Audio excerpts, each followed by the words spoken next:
Un, deux. Bonsoir à toutes et à tous. On est très contents. On se retrouve avec Eliezer Charodotsky pour continuer à parler de Torah et surtout de parler de Tchouva, puisque tu as choisi un thème assez atypique à l'approche de Rosh Hashanah Kippour, les Baalei Tchouva, peu ordinaires de notre époque. Tu vas nous parler entre autres du docteur Adam Zartal et de Sivan Rahavni, deux personnalités connues dans la société israélienne. Bechavod. Ouais, ouais, effectivement, un thème très atypique. Mais je dois admettre que pour finir, j'ai rallongé et j'ai raccourci. C'est impossible de parler de deux personnalités de telle envergure sans faire injustice à l'une d'entre elles en une heure. Et c'est pour ça que là, j'ai choisi de parler d'une personne qui peut-être est un peu moins connue parce que Sivan Rav Meir, bon, tout d'abord, elle est vivante, Baruch Hashem, elle est très vivante, très vive. Elle est traduite en français, on la voit sur Shofar, on la voit beaucoup en hébreu, on la voit partout à la télévision sur ces différentes vidéos qu'elle enregistre. Alors, ce sera Bezrat Hashem pour une prochaine fois. Mais je voudrais parler d'une autre personne qui s'appelle Adam Zartal. Docteur, professeur Adam Zartal est un archéologue, mais avant de dire cela, je voudrais donner une très brève introduction. Avant l'introduction, je vais faire mes excuses. Tout d'abord, qu'on ne s'est pas suffisamment vu cette dernière année, c'est à cause de moi, à Nilo Beseder. Deuxième chose, malheureusement, je devrais terminer aujourd'hui à 7 heures pile, pile, pile, pile, parce qu'à 7 heures, on a un rendez-vous dans l'école d'un de nos enfants. Et enfin bon, c'est très important d'y être. Donc je devrais vous quitter malheureusement. Et maintenant l'introduction. Une introduction qui est très importante parce que le Rav Kook, il parle dans Rote Tshuva de différentes sortes de Tshuva. Il parle de la Tshuva pratit, entre autres dans la Tshuva taprat, Tshuva individuelle, qu'une personne travaille sur ses midot et se rapproche de la Torah, se rapproche de la Emouna, se rapproche d'Akadosh Baruch Hu, de son peuple, au niveau individuel. Et puis, il y a Tchouva Klalit, le Tchouva Taklal, la Tchouva du peuple en général, une Tchouva d'ensemble qui est un peuple qui se tourne, qui se retourne vers ses racines, vers la Gdusha, vers le Kadosh Baruch Hu, et qui se relie à ses valeurs fondamentales, à son identité fondamentale, à la Kedusha, etc. Et puis, on a en apparence que c'est bon, ces deux tendances, deux mouvements qui sont peut-être parallèles, mais qui sont très différents. Chacun pour soi, le prat pour soi, l'individu pour soi, et le klal pour lui-même. Et je crois qu'il faut avoir une compréhension plus profonde de cela, c'est qu'il y a effectivement parfois des personnes qui font une tchouva qui euh, touche premièrement à eux-mêmes. Naturellement, chaque personne qui travaille sur ses midotes, eh bien, ça a un impact invraisemblable sur le monde entier, mais c'est quelque chose qu'on ressent au niveau mystique, au niveau très élevé, mais pas au niveau immédiat. Et là, je voudrais donner des exemples de personnes dont la tchouva individuelle a eu un impact invraisemblable sur la tchouva collective du peuple d'Israël, de l'État juif, de toute la société israélienne. Et la personne dont je voudrais traiter aujourd'hui, c'est un, un kibbutznik du kibbutz Ein Shemer, près de Gadera, qui était qui est un kibbutz du Shomer HaTzaïr, c'est-à-dire qui se trouve à l'extrême gauche presque, ou très à gauche, dans la gauche sioniste marxiste du parti MAPAM, pour ceux qui s'en rappellent. Son père s'appelait Moshe Zilbertal, qui était un des leaders du Shomer HaTzaïr en Pologne, à Varsovie, de l'entre-deux-guerres. Et c'est ainsi qu'il a grandi. Il est né Adam, qui est devenu Zartal, et est né en 1936. Il était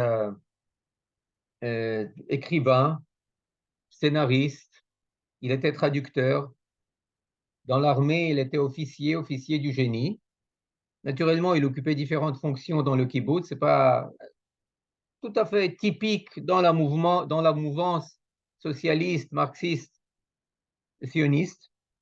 Il a été très grièvement blessé pendant la guerre de Kippour. Il préparait des ponts pour traverser le canal de Suez en tant qu'officier des forces de génie. Et là-bas, il a été touché par un obus égyptien et c'est ainsi qu'il a passé près d'une année en convalescence dans un hôpital en Israël. Et il a eu beaucoup de temps pour réfléchir.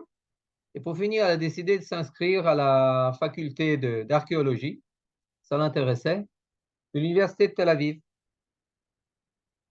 Et ce que je vous dis, c'est basé avant tout sur un cours que j'ai entendu de Adam Zartal, que vous pouvez d'ailleurs voir, il est sur Internet, un cours qu'il a donné il y a 10 ans environ à Jdema, sur la route entre Jérusalem et Nogdim, Kfar Eldad.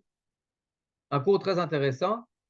Et puis, une autre conférence qui a été donnée par un de ses amis, Benny Katsover, l'un des fondateurs de Gush Emunim, le premier secrétaire général du Conseil de Samarie, et qui était depuis les années 70, était lié d'amitié, bien qu'ils étaient les deux des deux bords de la ligne de partage politique israélienne. Naturellement, il y a aussi beaucoup d'articles qui ont été publiés, tant scientifiques que journalistiques, dans Olam Katan, dans Makor Rishon, dans Israël Hayom, etc., etc. Ça, c'est les principales choses. Maintenant,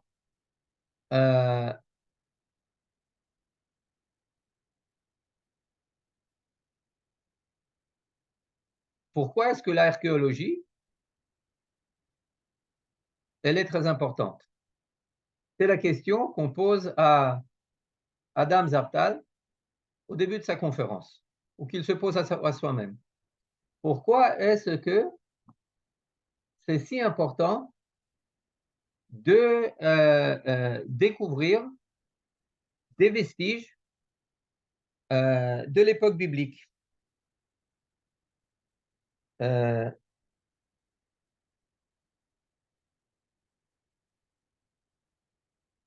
Lorsque vous écoutez des guides, des professionnels pour qui la Torah importe et Eretz Israël importe, des professionnels de Eretz Israël, eh bien la réponse que vous entendez, celle que j'ai entendue par exemple de celui qui est à la tête de la faculté d'archéologie de l'Institut Herzog, eh bien il dit Anof ha'eretz ha'israéli ou ha'parshan ha'kadum beyoter shel ha'mikra. Le panorama, le paysage de Eretz Israël, c'est le premier commentateur de la Torah. Vous voulez comprendre la Torah? Pourquoi est-ce que les frontières entre les tribus ont été tracées dans la manière dont il a été tracé?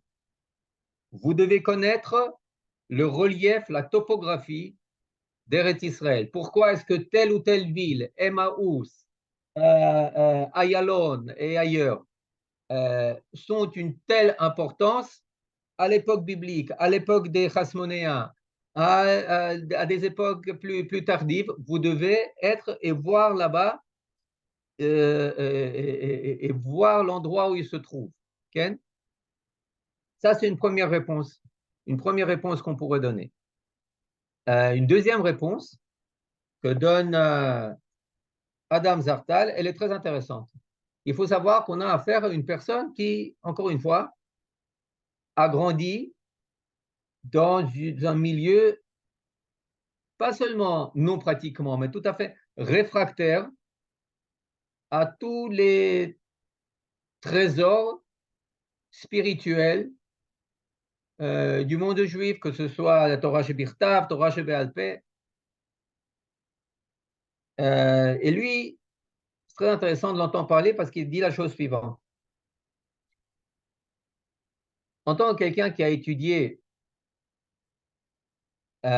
toutes les cultures et civilisations antiques et qui a ensuite, naturellement, étudié aussi la Torah, le Tanakh, et puis qu'on peut le comprendre aussi la Mishnah et bien au-delà, il dit qu'il y a une différence fondamentale entre le Tanakh et les écrits de son époque.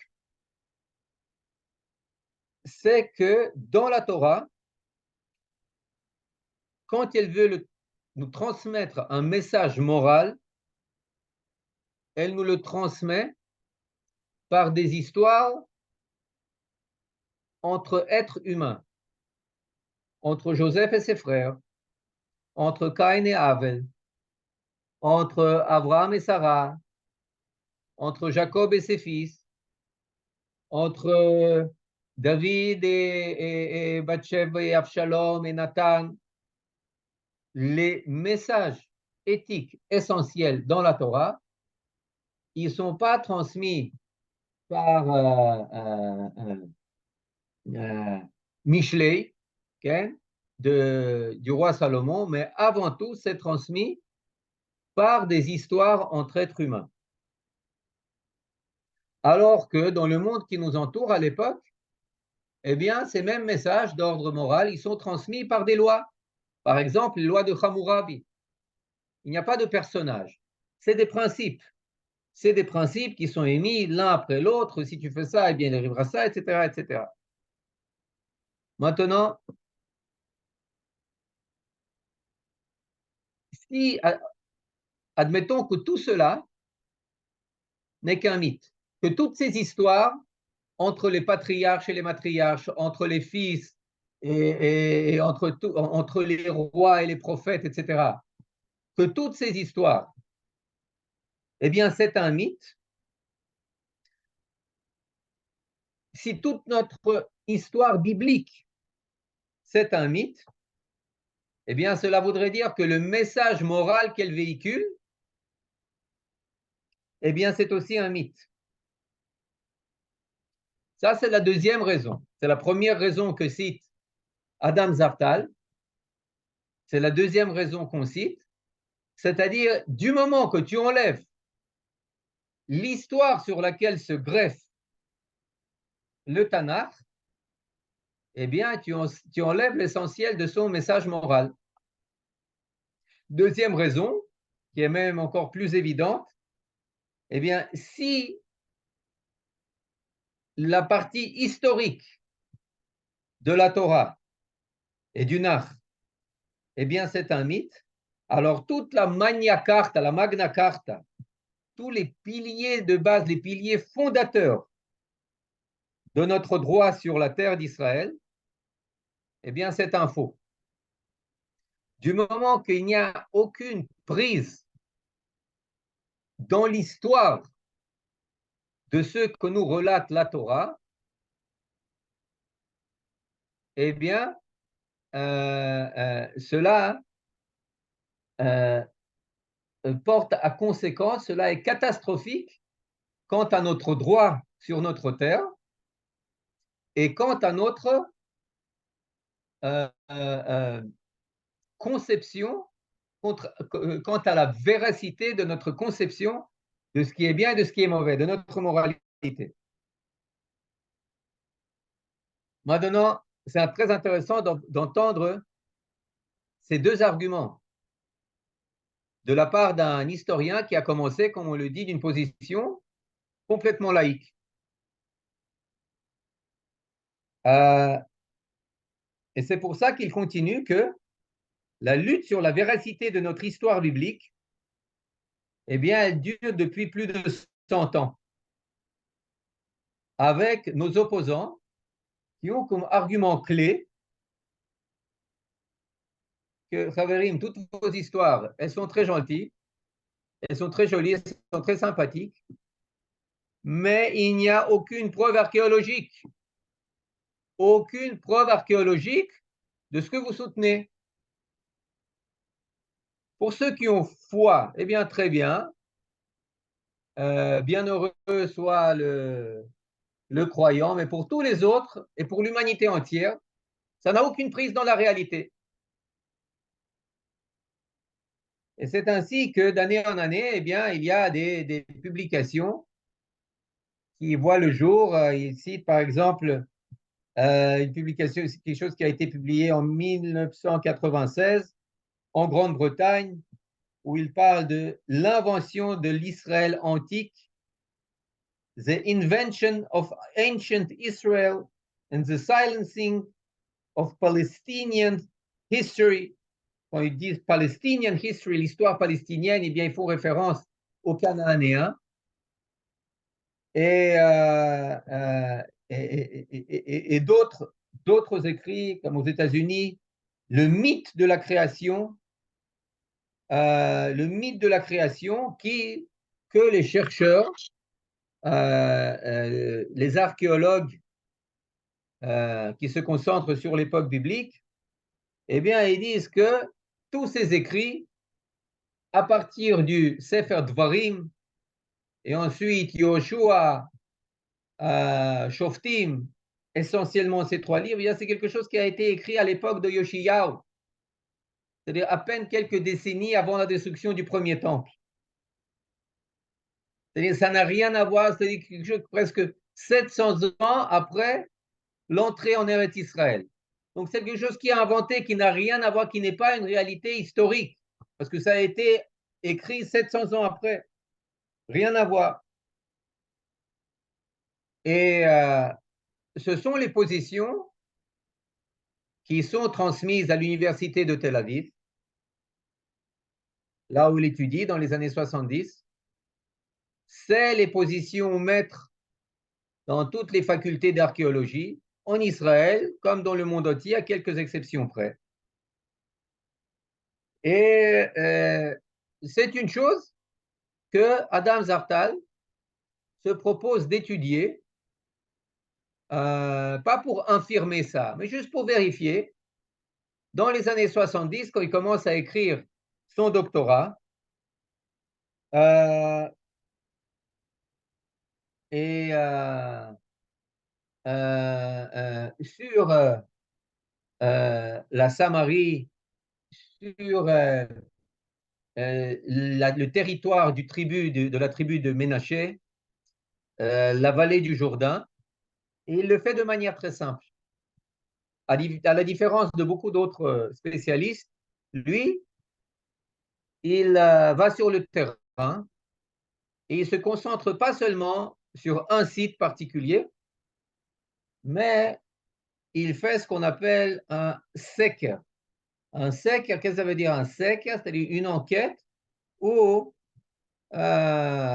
il prend son équipe et il marche à pied de long en large sur le terrain qu'il veut enquêter. Comment ça marche? Eh bien, ils prennent tous les vendredis matins, ils prennent leur Jeep, ils arrivent là où ils ont arrêté le dernier vendredi, ils se garent et puis ils continuent à marcher à pied avec une distance de, je ne sais pas, de 50 à 100 mètres entre les différentes personnes. Ils commencent par 2, ensuite 3, ensuite 5, ensuite 10, et ainsi pendant 35 ans. Pendant 35 ans, vous imaginez le territoire qu'ils vont parcourir pendant 35 ans à pied. Ils vont découvrir énormément de choses. Et maintenant, c'est sur ça que je vais me concentrer. Sa découverte la plus célèbre, c'est naturellement le mont Eval, le Mizbeach Yehoshua sur le mont Eval, l'autel de Yehoshua sur le mont Eval. Mais là, on va y arriver. La première chose qu'il découvre, et qui est très très intéressante, c'est une plante de pied. Je vais en parler brièvement parce que c'est quelque chose de très particulier. רגע, איפה זה?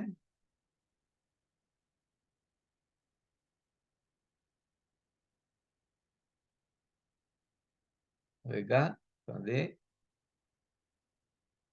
Non, on enlever ça. C'est une plante de pied.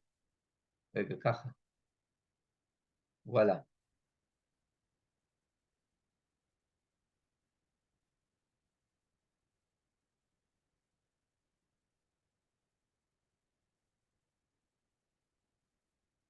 Maintenant, qu'est-ce que c'est cette chose-là? C'est quelque chose d'énorme,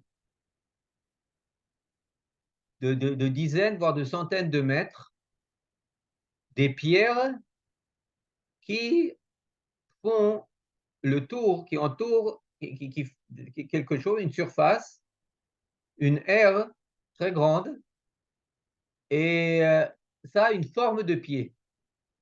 Maintenant, vous imaginez que pour découvrir une chose pareille, il faut véritablement aller plusieurs personnes avec des dizaines, des centaines de mètres entre elles pour trouver petit à petit quelque chose, des pierres par-ci, des pierres par-là, mais qui, chacune pour soi, n'a aucun sens, mais qui tout d'un coup forment un tout. Eh bien, il dit que cette plante de pied, eh bien, ce n'était pas par hasard. Tous les lieux de culte des Hébreux, des Israéliens, lorsqu'on a rentré, eh bien, avaient une forme de plante de pied. Et bien entendu, ça a trait au concept soit de Aliyah la Regel, soit de Kol Makom Asher Tidroch Kaf Raglecha, à chaque lieu où la plante de tes pieds, qui va être foulée par la plante de tes pieds, je te le donnerai, Lechet Nena, Ashamaim Kisi Va'aretz Kapot Raglai, Kadosh Baruch Hu qui dit que le ciel c'est mon socle, c'est mon siège, et la terre, eh bien, c'est la plante de mes pieds, Ken. Il y a, visiblement, à cause de cela, il dit que toutes les surfaces, tous les lieux de culte, que ce soit à Gilgal, que ce soit à Moéval, que ce soit à d'autres endroits, eh bien, ils avaient une forme de plantes de pied énormes, de centaines de mètres, Ken, et jusqu'à nos jours, en Eretz Israël, c'est le seul lieu naturellement où ça a été découvert, jusqu'à nos jours, eh bien, ils ont été découverts 6 lieux, 6, 1, 2, 3, 4, 5 lieux avec des plantes de pied de cet ordre de grandeur. Il en parle dans son livre Amnolad, etc., etc. Maintenant, ça, c'est une première découverte. Maintenant, une autre découverte,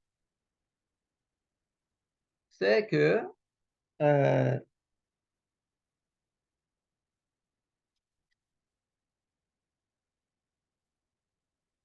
regarde,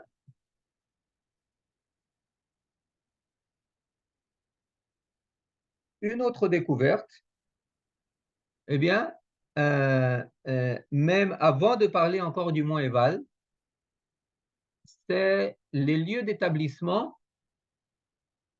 du peuple juif en Israël. Jusque-là, il faut savoir quelle était la thèse universitaire. Je voudrais la citer en citant encore une fois Adam Zartal. Son professeur, le professeur Zev Herzog, professeur d'archéologie à l'Université de Tel Aviv, dans un article qu'il a publié dans Haaretz en 99, il dit la chose suivante. Je le lis en hébreu, je le traduis. Cacher les kabelzot, c'est difficile de l'accepter. Aval, les chokrim barur hayom, she'am Israël lo sha'a b'Mitzrayim. Mais il est tout à fait clair aux chercheurs aujourd'hui que le peuple d'Israël n'a jamais été en Égypte. Lo nadat b'midbar, n'a jamais traversé le désert. Lo kavash, את הארץ במסע צבאי ולא הנחיל אותה ל-12 שבטי ישראל. Il n'a pas conquis la terre d'Israël dans une conquête, dans le cadre d'une conquête militaire, et n'a pas hérité de cette terre et l'a distribuée aux 12 tribus d'Israël. Et encore une chose, que la religion israélite, l'ancienne religion israélite, a adopté le monothéisme seulement à la fin de l'époque de la royauté et pas sur le mont Sinaï. Ça, c'est le consensus scientifique, académique de l'époque. Et comme on le voit aussi dans les années 90.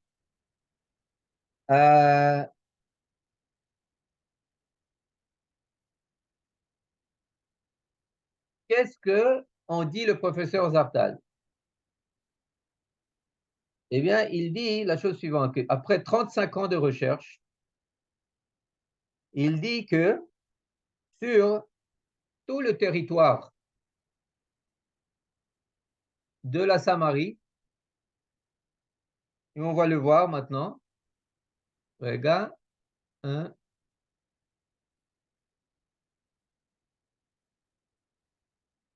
sur tout le territoire de la Samarie, et c'est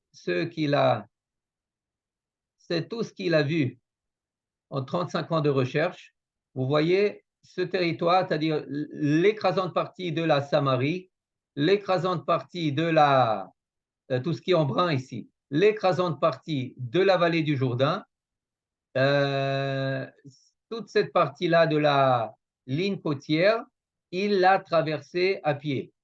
Et il découvre une chose très intéressante, que en l'an 1250, c'est-à-dire environ quelques dizaines d'années avant l'entrée du Ham Israël et des Shifté Israël en Eretz Israël, eh bien, sur tout ce territoire, il y a à peine 8 localités cananéennes. À peine 8 localités cananéennes. Je vais essayer de vous donner cette carte où il parle de cela, regarde. Non, enfin bon, peu importe. Et en 1200, avant l'ère vulgaire, c'est-à-dire à peine une cinquantaine d'années après, eh bien, il y a 1300 sites habités et confirmés par l'archéologie sur ce territoire essentiellement, c'est-à-dire de Shrem et Lon-Moré, et plus au sud, tout ce territoire de Ménaché. C'est-à-dire une croissance de plus de 1000%. Pardon, pas 1300 sites, 300 sites habités et 1300 sites archéologiques qu'il a découverts. C'est-à-dire, on passe de 8 localités à 300 localités. 8 localités cananéennes à 300 localités cananéennes. Et là, il dit c'est quelque chose qui est absolument inconcevable du point de vue de la natalité naturelle. C'est absolument impossible qu'un territoire pas si grand passe de 8 localités à 308 localités en l'espace de moins de 2 générations. Et puis naturellement, il montre tout cela sur la carte où est-ce que se trouve avec 1300 sites archéologiques qui confirment cette présence. Et tout cela en moins de 50 ans. Donc ce qu'il dit, une telle croissance ne peut provenir que de l'extérieur, que d'une population qui est venue de l'extérieur s'établir. Quand il vérifie tout cela au carbone 14, ça lui donne une date très précise de l'an 1200, plus moins, avant l'ère vulgaire, c'est-à-dire exactement l'époque à laquelle Yoshua et le peuple juif entre en Eretz Israël. Maintenant, la chose essentielle qu'il découvre, eh bien, c'est naturellement sur le mont Neval. Sur le mont Neval, il découvre une chose qu'il ne comprend pas ce que c'est. Et là, je voudrais raconter l'histoire que raconte son ami Benny Katsover. Bon, j'imagine que la plupart d'entre vous, vous l'avez entendu directement. Moi aussi, je l'ai entendu plus d'une fois directement. Maintenant, j'ai repris son enregistrement et je l'ai noté. Et c'est comme ça qu'il raconte. Vous savez, dans les années 70, 73, de Jérusalem à Afula, il n'y avait euh, euh, aucune habitation juive. Rien. Vide. Jusqu'à la guerre de Yom Kippour, jusqu'à 75. Jusqu'à 75, rien n'avait été fait. À l'expression, petite exception que personne ne connaît, mais c'est Mevochoron. Et Mevochoron, c'est près de Latroun. Ça fait partie de Binyamin Samari, mais c'est quelque chose de moins connu et c'est pas le cœur de ces lieux. Tout le reste, eh bien, c'était vide de juifs. Et puis, à l'époque, c'était à la mode d'organiser des rencontres avec le début de Gush Emunim en 75. Eh bien, il y a eu des rencontres qui ont été menées après l'établissement de Ofra en 75 entre les leaders de Gush Emunim et des personnalités très en vue de gauche, que ce soit Amos Oz, que ce soit Aleph Bet Yoshua. Et puis, une de ces rencontres a eu lieu dans le kibbutz à Ein Shemer, dans le kibbutz de Adam Zartal. Et c'est Adam Zartal qui a organisé cette rencontre.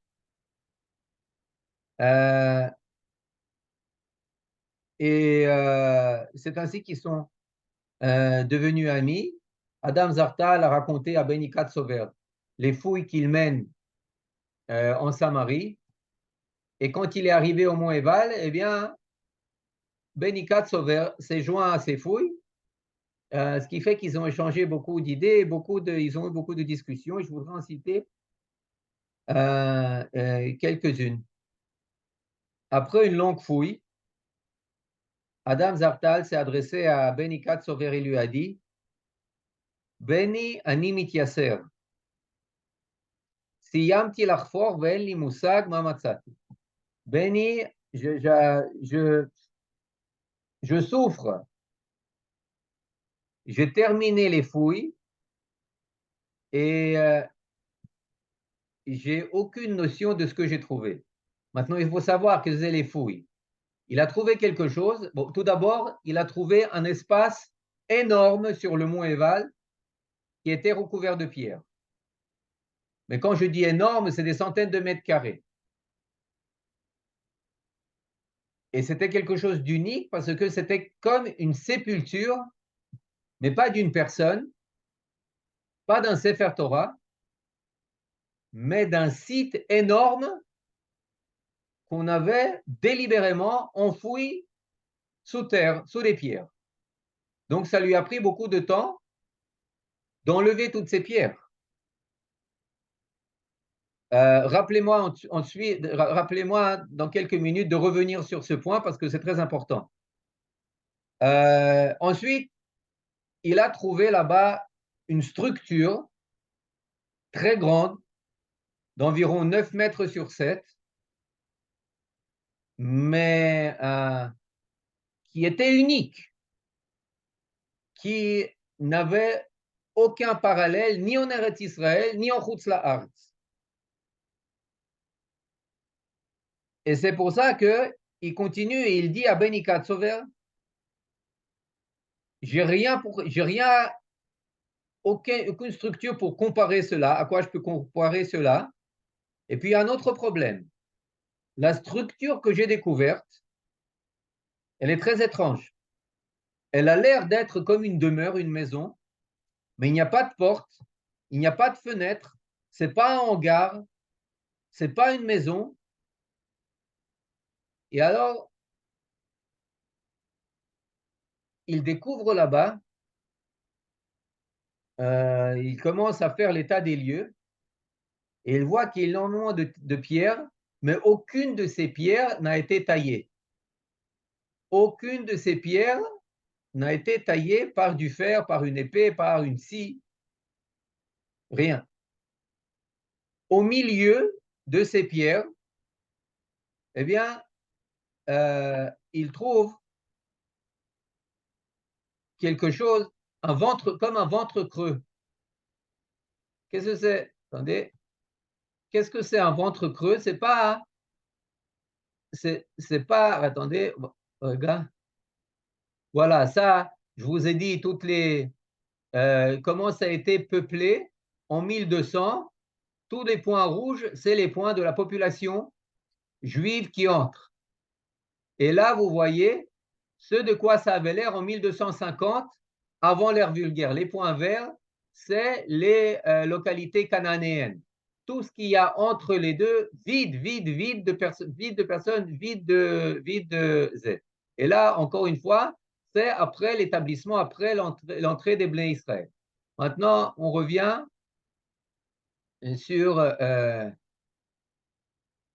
regarde, l'hôtel. Voilà, ça c'est ce qu'il trouve. Ça c'est pour voir l'état des lieux, c'est ce qu'il trouve à l'origine.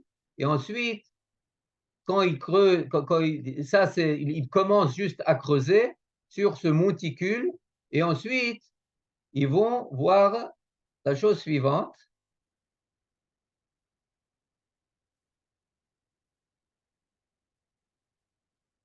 Ça, c'est encore une fois la forme de tout cela. Encore une fois, c'est la forme d'un pied. Et voilà, c'est ce qu'il trouve. C'est ce qu'il trouve. Il trouve une rampe. Il trouve une rampe centrale et à côté de la rampe centrale qui monte sur, sur cela, eh bien, il y a des rampes corollaires à côté. Et quand on voit la vue d'en haut, eh bien, ça a l'air plus ou moins de cela. C'est, regarde, regarde, voilà, c'est de cela que ça vient. Là, vous avez des pierres, mais en fait, c'est des pierres qui sont creuses. À l'intérieur, c'est creux. C'est-à-dire, vous enlevez les pierres et en dessous, qu'est-ce qu'il trouve? Il trouve une quantité énorme de cendres. De cendres et des centaines d'ossements. Alors, qu'est-ce qu'il fait? Ils envoient ces ossements à l'université hébraïque pour qu'ils fassent là-bas un test de ADN. Ils font le test de ADN et la spécialiste de l'université hébraïque téléphone à Adam Zartal et lui dit, écoute, je ne sais pas quoi te dire. Je ne sais pas quoi te dire parce que tous les ossements, sans exception, c'est des ossements de 4 sortes de bêtes. Ezim, Kvasim, c'est vous de traduisez-vous, c'est des chèvres, des Izim, des boucs, Bakar, c'est-à-dire des vaches, et Yachmour. Yachmour, je ne sais pas comment traduire, mais c'est toutes des bêtes cachères. L'écrasante majorité, elles sont mâles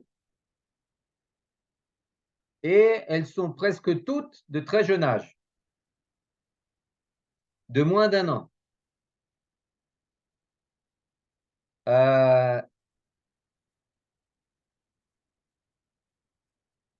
Et en plus de ça,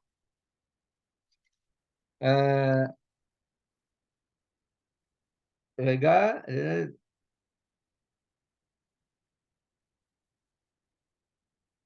il y a tous ces ossements sont brûlés, ont été brûlés. Et je vais montrer ça.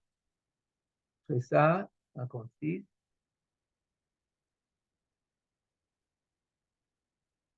Tous ces ossements ont été brûlés. Tous sont cachers. Et en plus de ça, je trouve là-bas des ustensiles, sans ustensiles, pour amener de la mincha, des offrandes de vin et d'huile.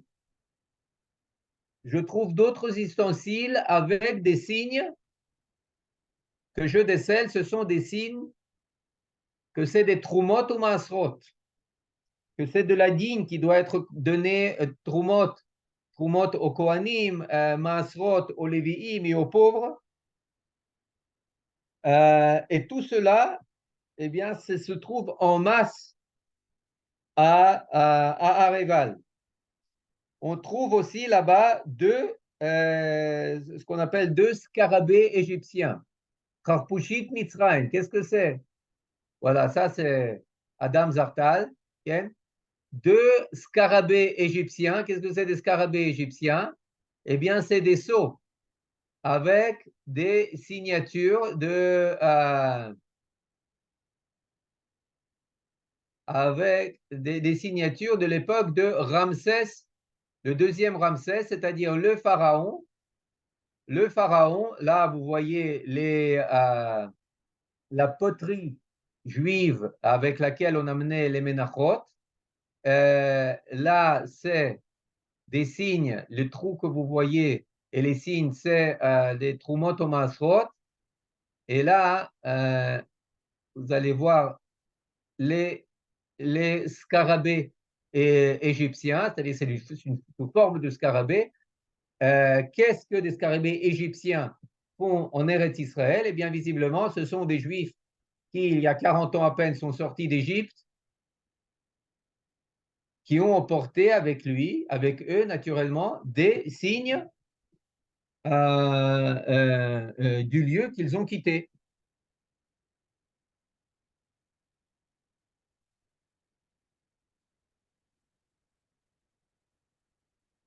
Maintenant, avec tout cela, il arrive, il continue à parler à Benny Katsover et il lui dit, Benny, ani yoter lo yachol leiradem balayla. Je ne peux plus m'endormir la nuit. Pourquoi? Parce que c'est une preuve scientifique du Mahamad Har Sinai. C'est une preuve scientifique que la Torah a été donnée au mont Sinaï. Et ça, c'est Adam Zartal qui le dit. Maintenant, on pourrait dire, pourquoi tu parles du mont Sinaï? Tu es sur le mont Eval. Il dit, oui, bien sûr, c'est le mont Eval. Mais d'après quel principe? D'après quel principe on offre des animaux? D'après quel principe on amène des offrandes? D'après quel principe on construit l'autel, le misbéach? Tous ces principes sont lettre pour lettre exactement comme la Torah l'écrit. Les personnes qui sont présentes au mont Eval, c'est les personnes qui ont peut-être maintenant 60, 65 ans. Il y a 40 ans, elles étaient au mont Sinaï.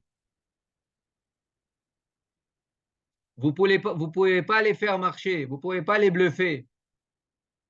Vous ne pouvez pas les faire participer à une alliance, parce que c'est une alliance, qui diffère un tant soit peu de l'alliance qu'ils ont conclue déjà au mont Sinaï. Vous ne pouvez pas les duper, vous ne pouvez pas les rendre dupes. Qui est-ce qui dit cela? C'est Adam Zartal, le kibbutznik du Shomer HaTzaïr.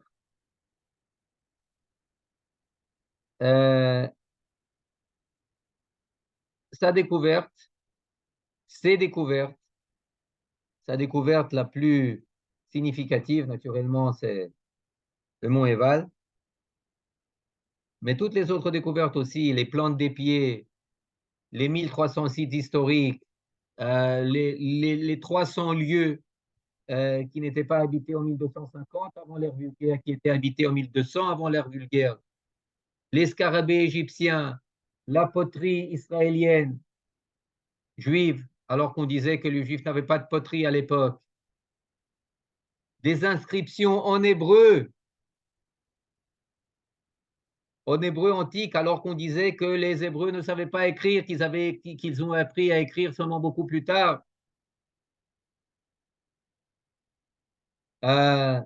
Les règles de Torah, qui, contrairement à ce que disaient les chercheurs bibliques de l'époque, ont été écrites à l'époque où a été donnée la Torah et pas 700 ans après avec le roi Yoshiyahu, l'un des derniers rois de Judée. Tout cela, ça fait une révolution. Ça fait une révolution, ça pose un problème insoluble aux chercheurs et aux archéologues réfractaires de l'époque biblique, parce que eux, vu qu'ils peuvent rien dire face à la découverte de Adam Zartal, eh bien, ils emploient la tactique, une tactique assez simple, de l'ignorance. Ils font semblant, ils font comme si la découverte n'a pas eu lieu. Dans son livre Am Nolad, Adam Zartal appelle ses chercheurs les Machrichei Amikra, les négateurs, les chercheurs négationnistes du Tanakh. Maintenant, c'est une découverte sans pareil. Un chercheur de l'université de Harvard, eh bien, il a dit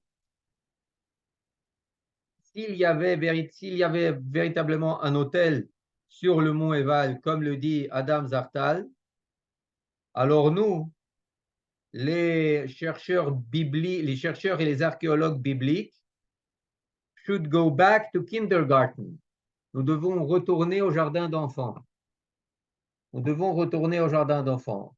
Vous dire que beaucoup de chercheurs sont retournés au jardin d'enfants après ça? Non.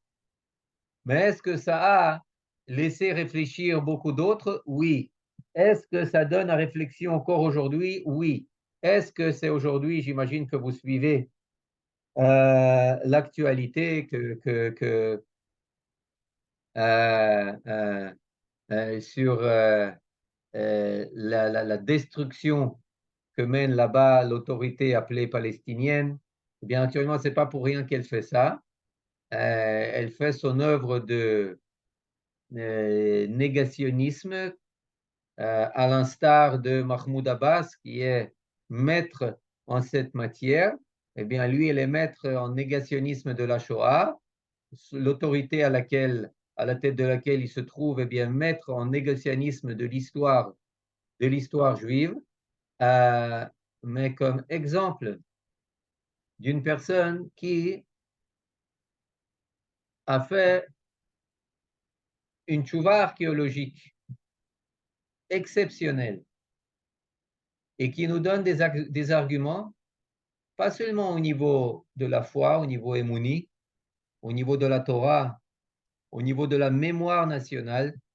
C'est des arguments qui ne marchent pas avec tout le monde. Mais quand vous arrivez avec des arguments de béton, c'est le cas de le dire, les arguments de Pierre, eh bien, c'est quelque chose de très important.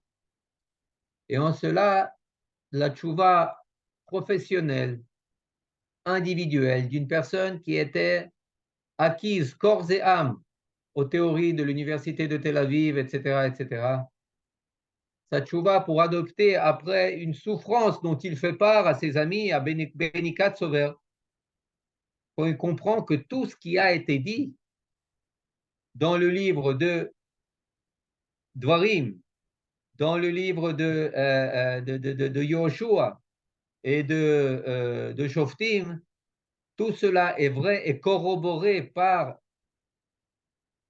le terrain, eh bien, c'est quelque chose qui véhicule en son sein une tchouva qui est beaucoup plus que personnelle, mais qui donne les moyens d'une tchouva collective et même presque universelle. Il y a encore beaucoup, beaucoup de choses à rajouter à ce sujet, mais là, je pense peut-être 5 minutes pour des questions, pour vous donner la parole quand même. Et voilà. Johan, Déjà, le Toda micro est Rabba, à merci toi. beaucoup. C'était super. Et voilà, les micros sont ouverts, vous pouvez réagir. Je peux demander une question? Oui, oui, on entend. S'il y avait tellement peu d'agglomérations cananéennes, pourquoi ça a pris tellement de temps pour conquérir? Ah, très bonne question. Très bonne question. On voit que l'essentiel, c'est-à-dire, on conquiert très vite Jéricho, ensuite toutes les terres autour de Shrem, qui est d'ailleurs pas habité à l'époque, pratiquement pas habité à l'époque, Givon, qui font la paix avec nous, et toute cette zone, Givon, c'est à côté, c'est tout près de Jérusalem, okay? C'est au nord de Jérusalem, en deçà, un peu à l'est de Nebi Samuel, okay? De Nebi Samuel, près de Ramoth. Aujourd'hui, tout cela est conquis par Josué. Là où il y a plus de problèmes, c'est de conquérir la zone côtière. Pourquoi? Parce que la zone côtière, c'est là qu'habitent véritablement les Cananéens. Les Cananéens habitent beaucoup moins dans cette zone que je vous ai montrée, qui nous a été montrée par Adam Zartal, et beaucoup plus dans la zone côtière, que ce soit à partir de Gaza, Ashkelon, Ashdod, Kiryat Gat, Ekron, etc.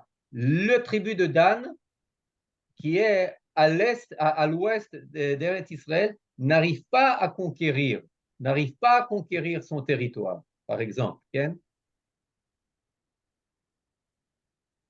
Eliezer, si je peux me permettre, je rajoute, certains Mefarshim vont en, comment dire ça? Ils disent qu'il y a un laisser-aller des tribus. Ça veut dire qu'ils ont réussi les premières conquêtes et ils ont eu un manque de Emouna et un manque de vouloir vraiment conquérir la terre. Et donc, ça a traîné. Donc, il y a les Mefarshim qui Euh, expliquent ça. Nachon, Nachon, Nachon, Nachon. Oui, oui, oui, Nachon. Johan, tu as fait le cours de guide, Nachon? Oui, mais malheureusement, on n'apprend pas ça dans le cours de guide. J'ai appris ça quand j'ai étudié un peu le Tanakh. Ah, ok. Parce que chez Herzog, ils en parlent. Ouais. Oui. Yitzhak. Oui, parce que cette conférence sur l'hôtel de Josué, Ariel avait fait une très belle conférence sur cet hôtel. Et il avait démontré déjà la transformation de l'histoire par l'école de Tel Aviv dont parle Monsieur Shorogossi. Eliezer, ok, ok. Et puis il avait fait une très très belle conférence et il avait montré ce film que vous montrez justement à propos de cet hôtel avec la fameuse rampe, etc., les deux rampes latérales, etc. Wow. Alors, désolé de m'être répété et heureux de m'être Non, répété non, pour ne attendez, pas. attendez, pour ne attendez, pas j'ai pas dit ça, j'ai pas dit ça. Non, je ouais, suis très ouais, ouais. ravi, je suis très ravi d'avoir des informations très complémentaires et très complètes même. Hein. Non, parce C'est qu'effectivement, pas ça, Ariel Assaf, c'est lui le spécialiste. Moi, je voulais oui. plus tourner, mais Non, non, effectivement, mais c'est sorti très archéologique, beaucoup de choses, mais effectivement, c'est-à-dire de montrer l'aspect Teshuvah, l'importance. voilà, Et oui. Parce qu'effectivement, il y a eu beaucoup de Oui, surtout, tentatives de dénigrer, par exemple, même dans le fameux le rédacteur en chef de Yediot Ahronot, Barnea, qui a publié un article où il parlait à Zevach et à Revach, l'autel et le gain, où il a présenté cela comme, comme une tentative du comité de Samarie d'acheter les services en archéologie d'Adam Zartal pour se trouver une légitimité, etc., etc. Effectivement, la controverse et la tentative de dénigrer, eh bien, elle est à la mesure de l'ampleur de la découverte. De l'ampleur de la découverte. Et là, ce qui se passe aujourd'hui encore sur le mont Eval, eh bien, je pense que c'est très, d'un côté, c'est très catastrophique, c'est une véritable catastrophe. C'est inadmissible, etc., etc. De l'autre côté, on peut être dans le plus optimiste en disant que l'essentiel, c'est pas les pierres, mais l'essentiel, c'est la conscience. Et ce qui se passe là-bas, eh bien, ça doit nous réveiller pour prendre position, pour comprendre que, pour effectivement, pour exiger qu'une telle chose ne continue pas. Mais effectivement, ça demande une prise de position, pas seulement de telle ou telle personne, mais véritablement au niveau étatique, au niveau collectif, beaucoup plus forte que ce qui se passe maintenant. Mais c'est intéressant, depuis les années 81, l'histoire du mont Eval ne nous laisse pas tranquilles. Chaque quelques mois, toutes les quelques mois ou quelques années, eh bien, quelque chose se passe là-bas pour faire encore une fois la une des journaux et pour nous rappeler, Khaverim, vous êtes ici et pas par hasard. Très bien. Très bien. Khaverim, Toda Rabba, je suis désolé, je dois vous quitter. Bezrat Hashem, à une prochaine. On va parler, Bezrat Hashem, de 50 ans de la guerre de Kippour. Ça va être moins d'archéologie, plus d'histoire, Sciences Po, stratégie, etc., etc. Bezrat Hashem après les fêtes. Kol Tov. Merci beaucoup pour cette conférence. Merci à vous. Shana Tova, Ktiva Vechatima Tova. Shana Tova. Eliezer, après les fêtes pour de vrai, hein, pas après les fêtes de Purim, hein. Bezrat Hashem. Toda, להתראות.